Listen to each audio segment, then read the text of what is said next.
Ready? We'll call this meeting to order, the Blackhawk County Board of Supervisors for October 11th, 2022. Roll call, Mr. Veeder. Leyland, Here. Little, Here. Wertz, Here. Jelka, Here. White. Here, have a moment of silence to reflect on our actions of the day.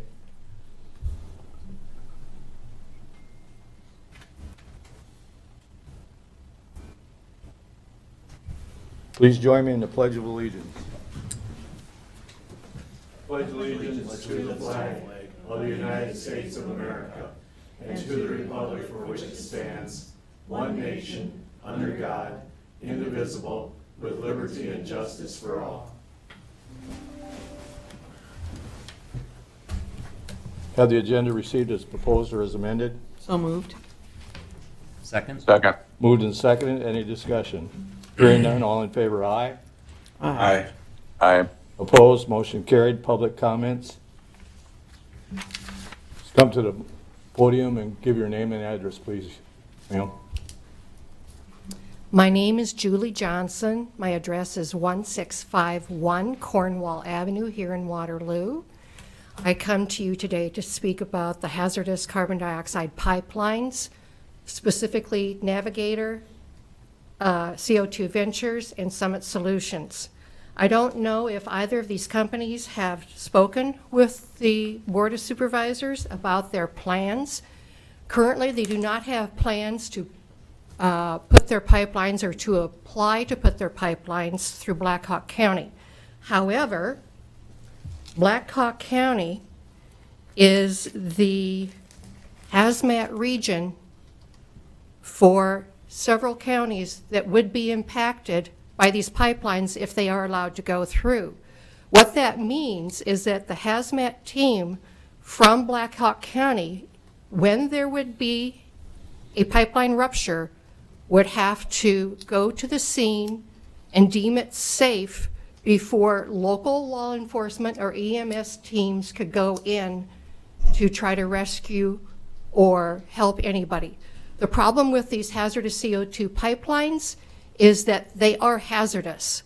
When one ruptures, as it did in Sartartia, Mississippi 2.5 years ago, because carbon dioxide is heavier than oxygen, it goes into the air, but it doesn't go up, it goes out, it goes laterally. It seeks low-lying areas. And what happened in Sartartia was people were out driving their cars. This happened at night. Their cars stopped because they're gas combustion engines that need oxygen to run. Their cars stopped. They didn't know what was going on. They got out of their cars. They soon were overcome with the hazardous CO2, and they started not being able to breathe. The hazardous CO2 at this concentration is like dry ice. It will burn the lungs, causing possibly permanent damage. Because Blackhawk County is the hazmat region for several surrounding counties, and I have printouts for all of you so that you can read about the rupture in Sartartia.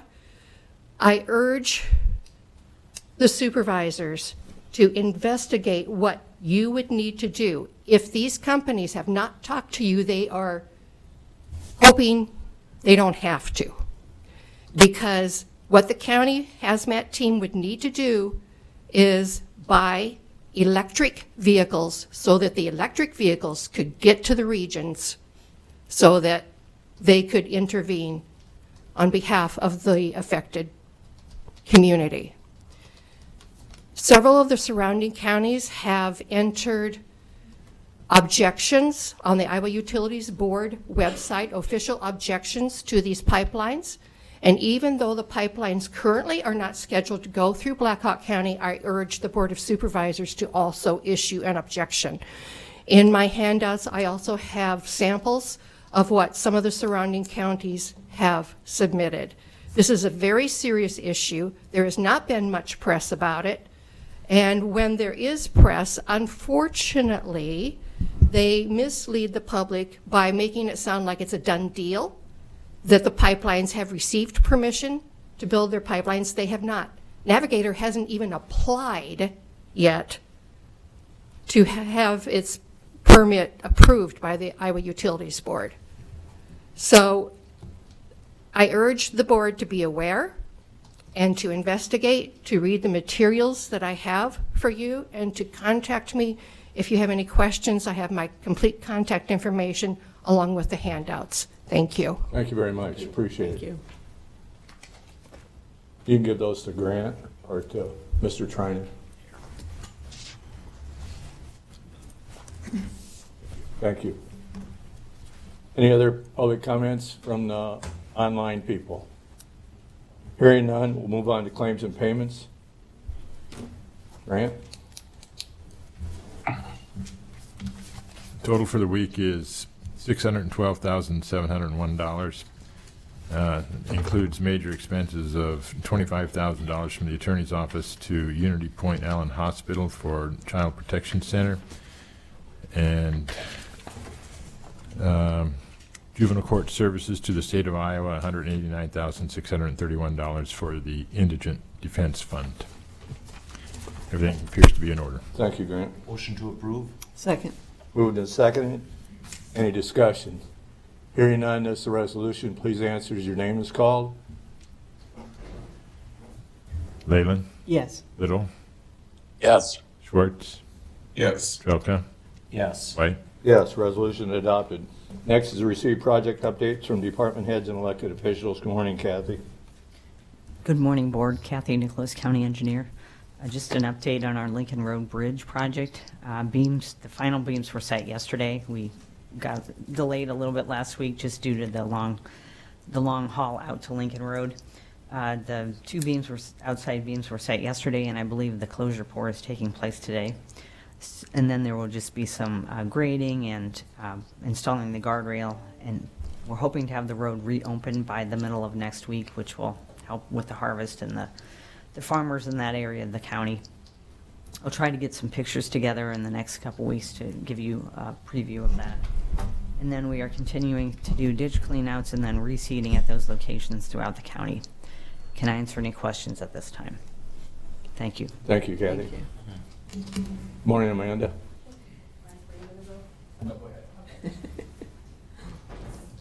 Morning, Amanda Fezemeyer, Human Resources Director. I just wanted to share an update with the RFP for the classification and compensation study. So I have reached out to the consultants and let them know that that's been tabled. I would like to have that be brought back to the Board of Supervisors, though, as long as questions have been answered and discussions have been explored, individually. Also wanted to note that we have had uptick in interest of reclassification requests this past year, both from bargaining and non-bargaining. I have been utilizing this RFP that the board supported to kind of offset that, because right now I'm looking at about over 15 employees or department heads that have come and said, hey, I need you to look at this job. So I think it's very important that we move forward with the next phase of the project for the classification compensation study.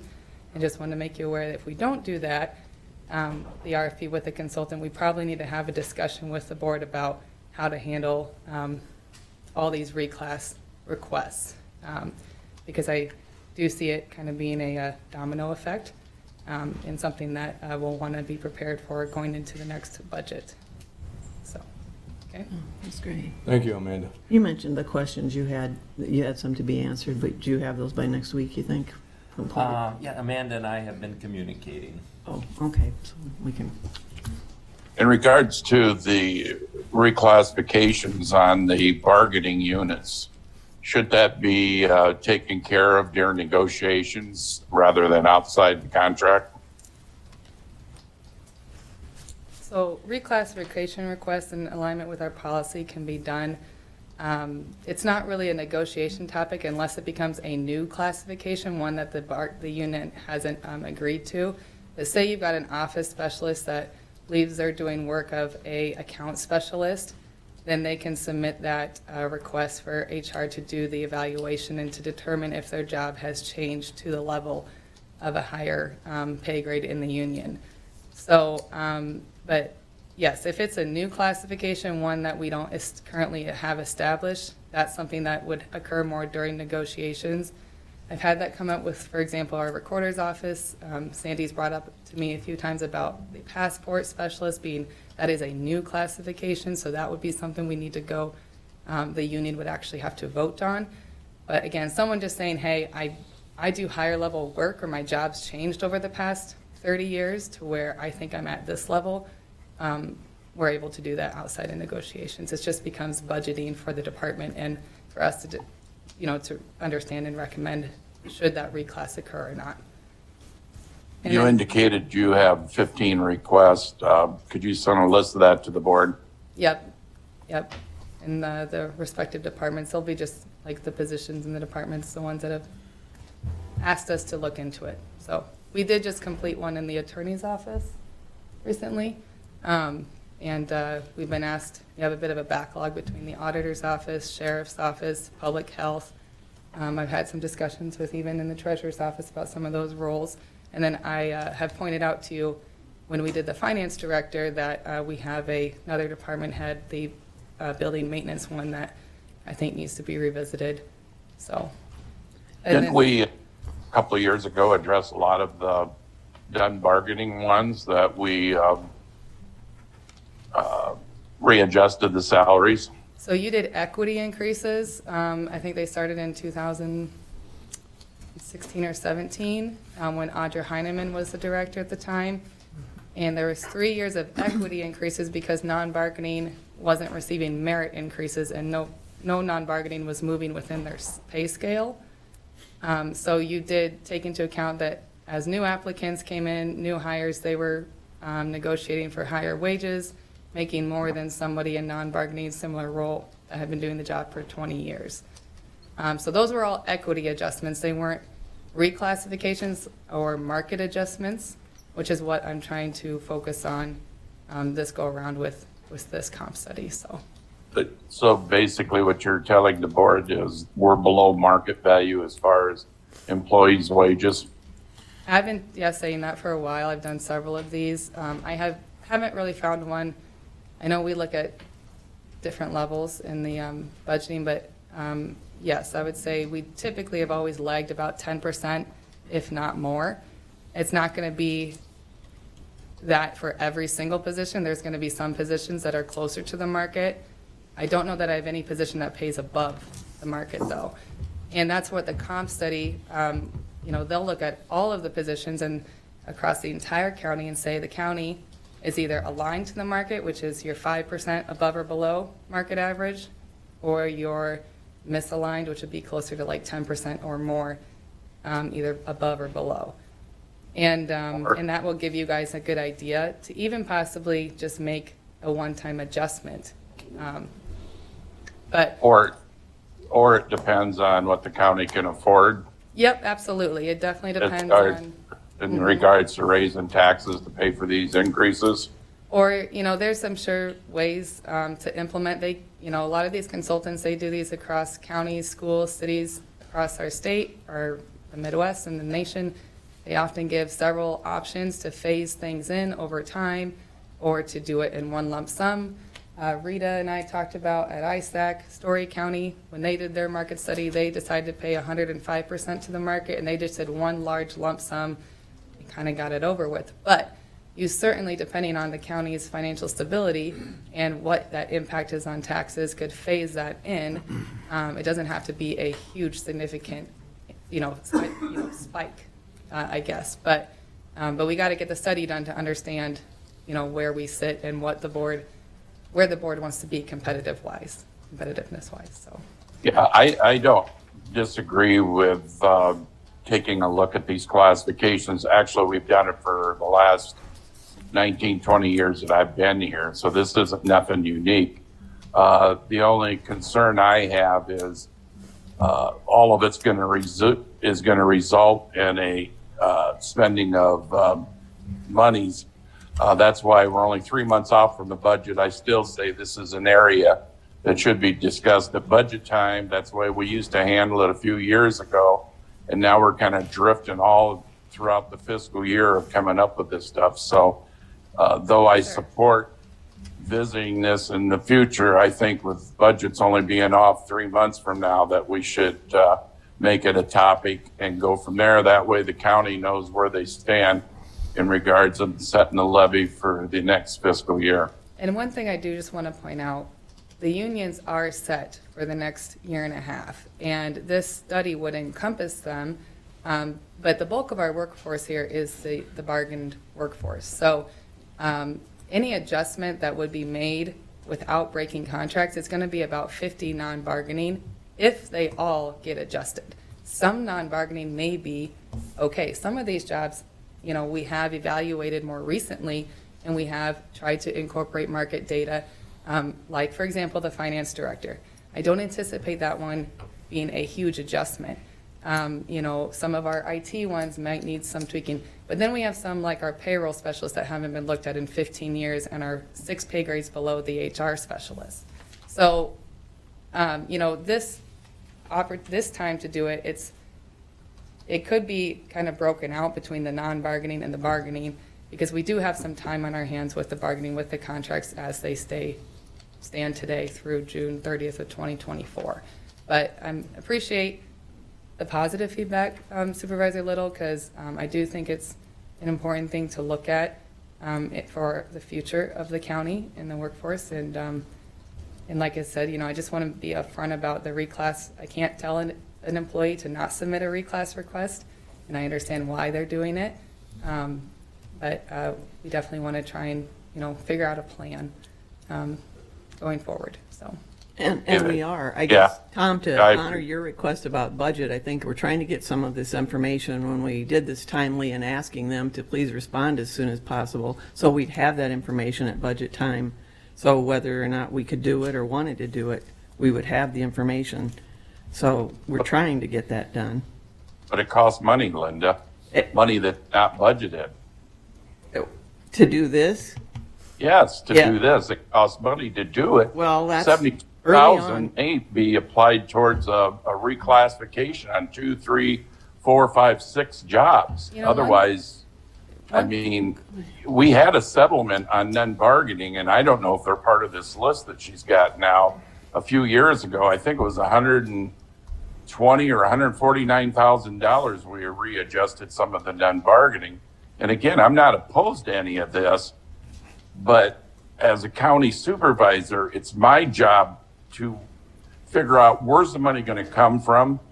And the only way we can do that is if we do it in a budget session to see if we're going to raise taxes. Are we going to cut some services to take care of this?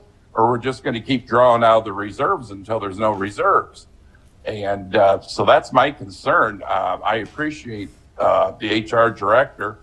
The only thing she said that kind of caught me just now was she said employees request.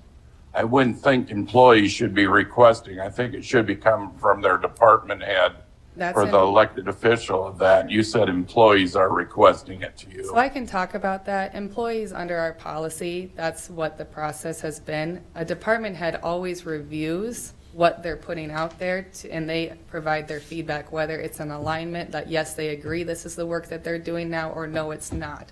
So, and you've seen, you know, I've come before this board where I've had a department head, you know, insist that the work being done is of a higher level, and we've decided that it really wasn't.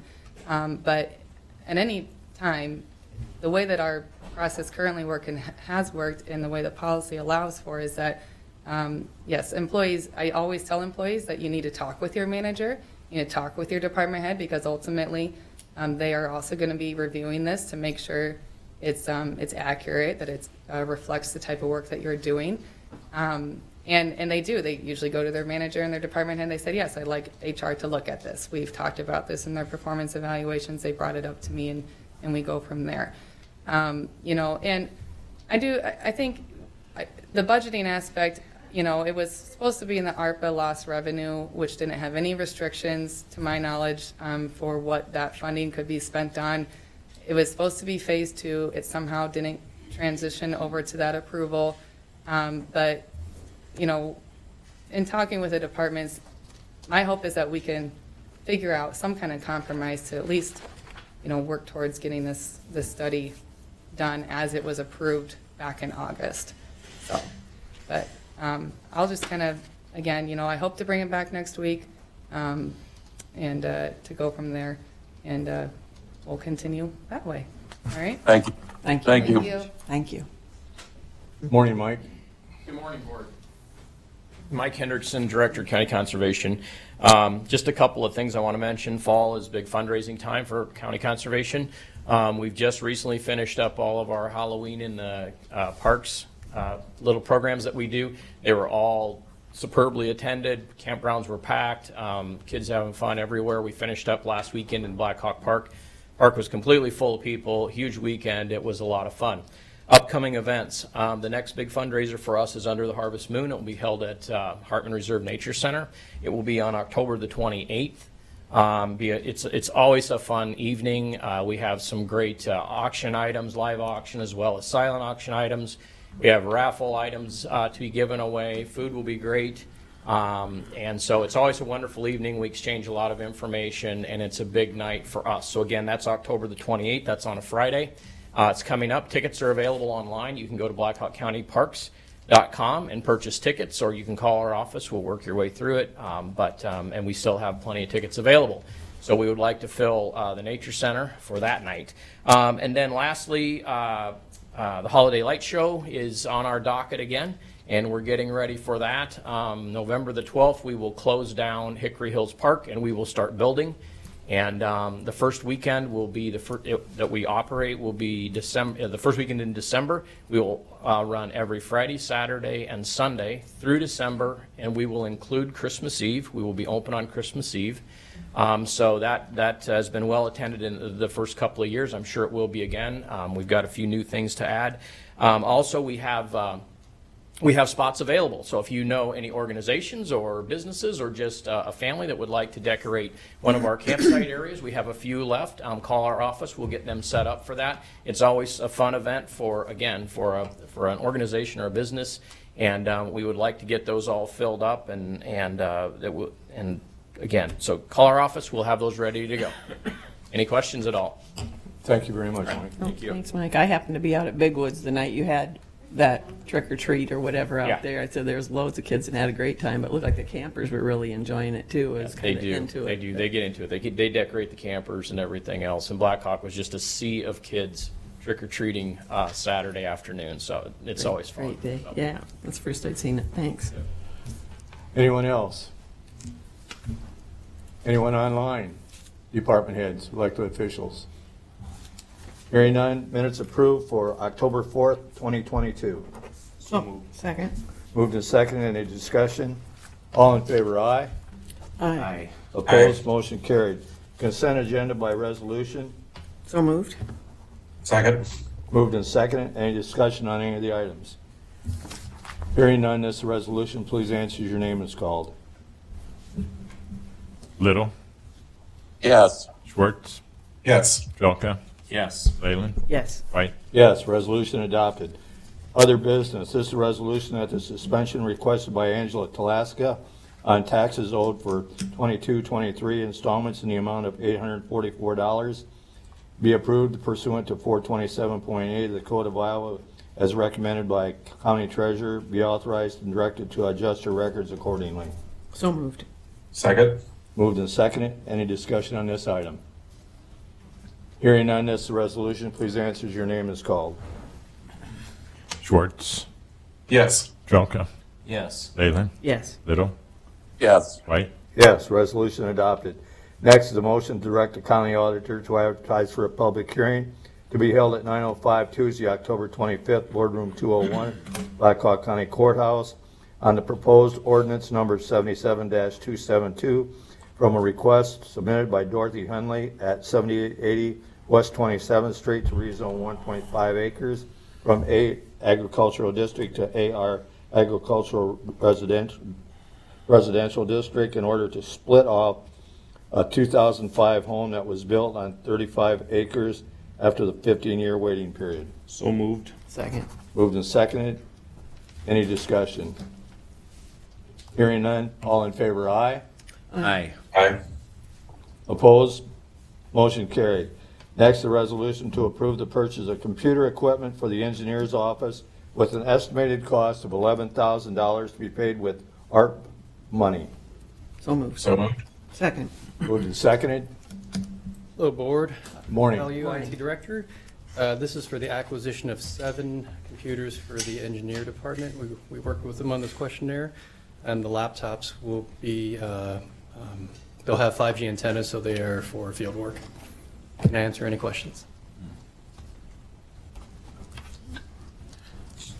These were already evaluated by Baker Tilly and received a level 2 rating on the burden of All right, proof. sounds good, Mike. Thank you. Any further questions? Hearing none, this is a resolution. Please answer as your name is called.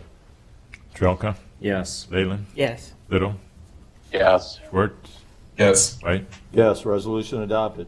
Next, a resolution to approve the purchase of 2 IT servers with an estimated cost of $25,000 to be paid for with ARP money.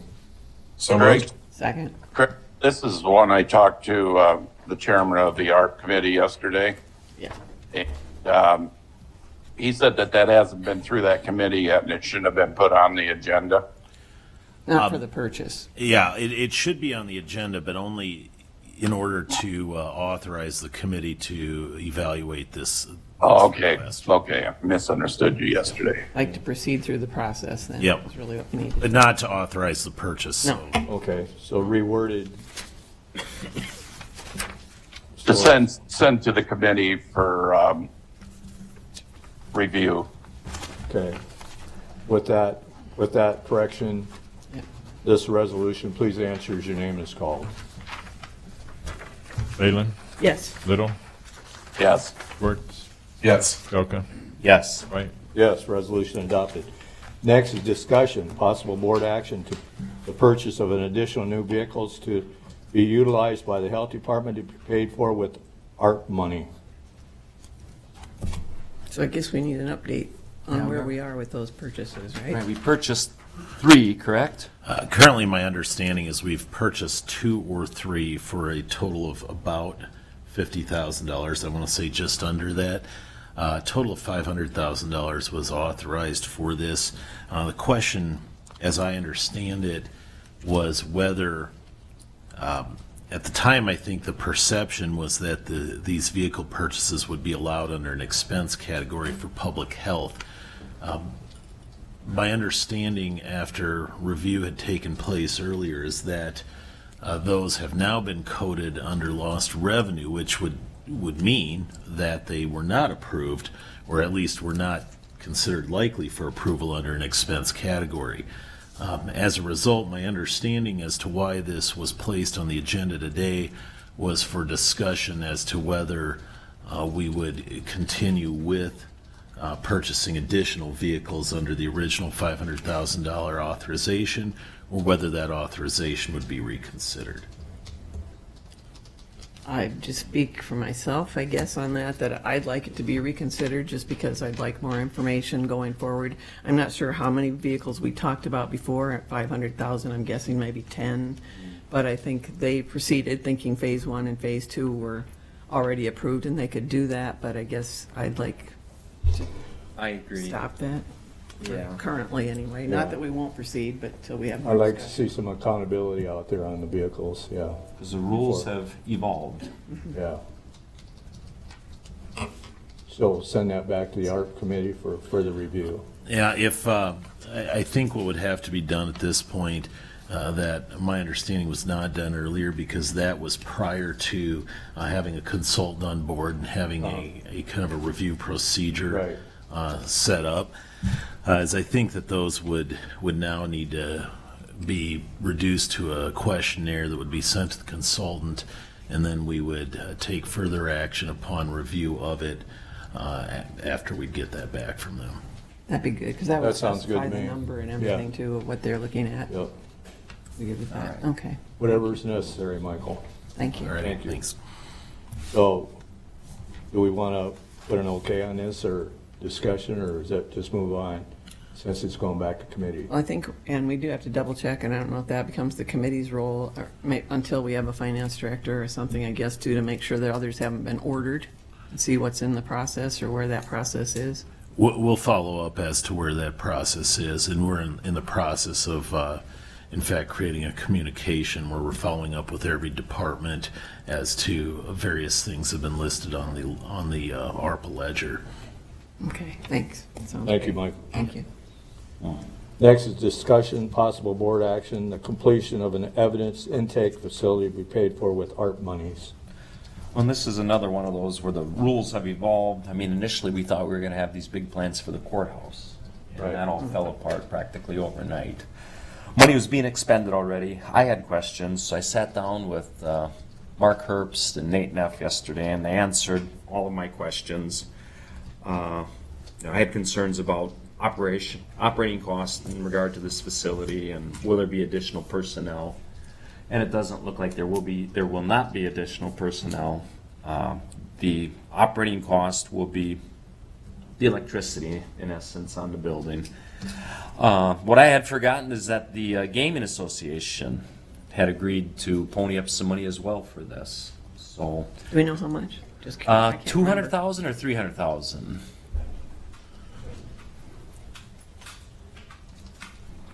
Mark Herbst with the Sheriff's Office. Yes, when we spoke about this back, I think it was in January, we talked with the board about applying with the Gaming Commission, and they have awarded us $200,000. Okay, thank you. Well, I knew that was one of the questions that came up about it. As far as, And I know that's I had concerns about it back in March, that it was really not a public health emergency facility type of thing. And just thought that we needed to do further investigation, so I remember. Correct, yeah. And I think that the Baker Tilly is going to be issuing I expect it a soon. report on this soon. I expect it soon. Yeah, So I was that going to say that's the That last hasn't step. been approved by Baker Tilly yet either. They haven't finished. They were working on a justification, unless they emailed me early this morning on it. I hadn't seen one yet as of yesterday evening. So that's the last piece, really, we'd be waiting for. Yep. Go ahead if we I want to have a authorize it. problem with it due to the fact that it was stated a few years ago when that property out there at the range, no taxpayers' money would be spent on that, and it continues to be spent. So I have concerns about that. That this is still taxpayers' money, no matter how you look at it. So- And the cost went from $1 million to 1 point what now? 1.8? Almost 1.8.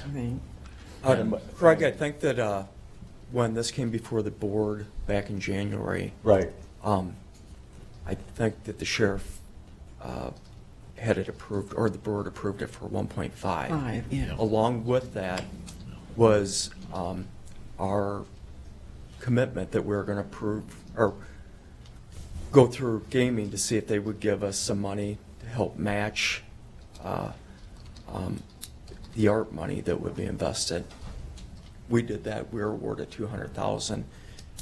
Now, I think that the latest,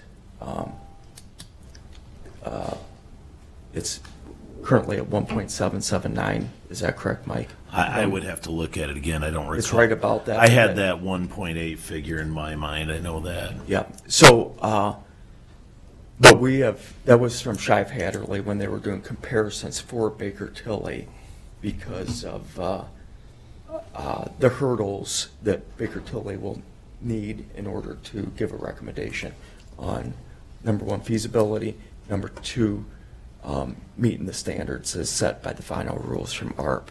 Yeah, and one of those standards was they had to compare it, and I don't have it in front of me right at this moment, but they had to compare it to at least 2 other alternatives before, so they could justify this as the best of at least 3 competing alternatives. And those others were more expensive. Correct. Do we remember what category we were looking at? Does anybody? I'm not sure. The category that we'd be looking for in ARPA, not lost revenue, I'm hoping. I think it was under health and safety because I believe so. the processing of the facility is going to be used for a multitude of different things that far advances our current capabilities of anywhere that we have within the county. So Sheriff's, Yeah, I remember that. who does that work now? what's that? Who does that work now? That's going to be done out there. The sheriff's office does the Waterloo Police Department does, the Cedar Falls. So is Waterloo Police Department or Cedar Falls going in on this at all? No, we had it approved that the county was doing it, but as was illustrated in the letters from each of those agencies that gave a letter of support, if Blackhawk County invests in it, it's our facility. But we're going to let them use it. We're going to, just simply because a crime happens in Waterloo, we're not going to exclude them from it. The same happens in Cedar Falls. The sheriff's office is much like Big Brother for all the other smaller agencies within the county. We have crime scene technicians. We have the ability and the capacity to process those things, whereas the LaPorte cities don't. Dunkerton doesn't. Gilbertville doesn't. We currently do it for them, and they're going to be the beneficiaries of this as well. So we're really just agreeing to go through the process, complete it, and then still it comes back to the board at the time we want to go forward with it, or approve it. Well, and I want this dialogue to continue, because, you know, the one concern I have is construction costs are unpredictable. Right. So, And that's where it's kind of changed because, so we were encouraged by the board back upon the initial approval to seek a consultant on this because there is really a lot of specificity in this. And so we did that. We did the RFP for the consultant and the designing. We were ready to sign that contract, and that's when the final rules came out, and we paused that because Baker Tilly needed to be on board. And So that was kind- right about, and I'm sorry for interrupting, but that was right about the time when we employed a consultant as It well. was the same week, Yep. right, yeah. And so along with that is inflation. Now, our expectation and what we've told Shive Hattery, who was awarded the contract out of the RFP, is one, the cap is 1.7 million, 1.5 from the art funding, 200 from gaming, and not 1.7001. We can't exceed that. And we have no intent to. so is there a Whether- plan, let's say it jumps to 2.1 million, just for example, is there a plan B to say, okay, we can bring this back? I think we're going to have to scale it down. We don't want to, Craig, I do respect your opinion about the tax money, because ARPA is tax money. It's coming from the federal government. What agreements that you had back years ago with the sheriff and funding? I didn't have an agreement with him. He had an agreement with them, the people of Raymond. Oh, okay. But I urge you, if you have a difference with the sheriff on that, please, I'm begging you, please don't allow those differences to interfere with a project that really is going to move us ahead for decades to come. For all law enforcement services, to all the citizens that work in Blackhawk County, because they truly are the beneficiaries of this. Let's just kick this back to the committee because it hasn't gone through the process, and just wait and see how it comes back to the board. Yeah, that's just continuing where we're at, right? Yeah. Yep, and because it's been about a week, I'll probably this week request an update just as to the status on this one. It'll be discussed in our next meeting today as well, the ARPA committee meeting after Shortly this after one. this. Yep. Yeah, my understanding was that Baker Tilly will be reaching out to the committee soon with her. And they will, and they've been timely with their responses so far.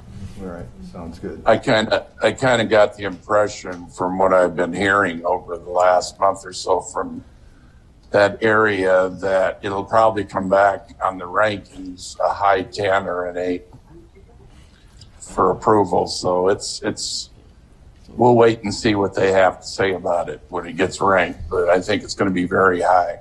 Over $1 million, it's almost a 10 anyway. Yeah, I think once you're over $1 million, it probably puts you in that 8 range.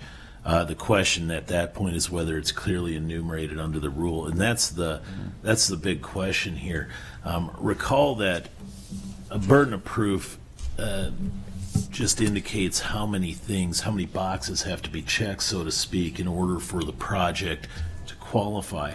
The real question is, does it check the boxes if it is clearly enumerated. So we need to see, one, is it clearly enumerated, and two, does it clearly meet the requirements of the category under which it's clearly enumerated, and that's what we're waiting to hear. Sounds good. Okay, let's just get back to the committee and go from there. Thanks, guys. Sounds good. Thank you. Thank you. Any reports or information from the board? We were gonna have the work session next week on the ARP funding. I can attend our regular board meeting, I'll do it over Zoom, but I have training. So I'm just asking, this is a very important meeting. I would just like to see if we could delay the work session for a week, if that would be possible, if the board would entertain that request. What would that take it to? 25th? I think I'm going to be gone that week. Or no, it's the week after next, isn't it? I don't care either way. Yeah, we can Yeah. try to work around. Whatever it takes. See what Yeah. Craig's gone to, Yep. if it's at a date that doesn't. We can delay it a week, All right. and if it needs to be delayed again, we can delay it again. Okay, I'm Yeah. just looking at my calendar. We can Yes, make a thank you, I longer list. appreciate No that. problem. Just make a longer. Moving list. back to any reports or information from the board, I would like to put a request out there to the people in the community that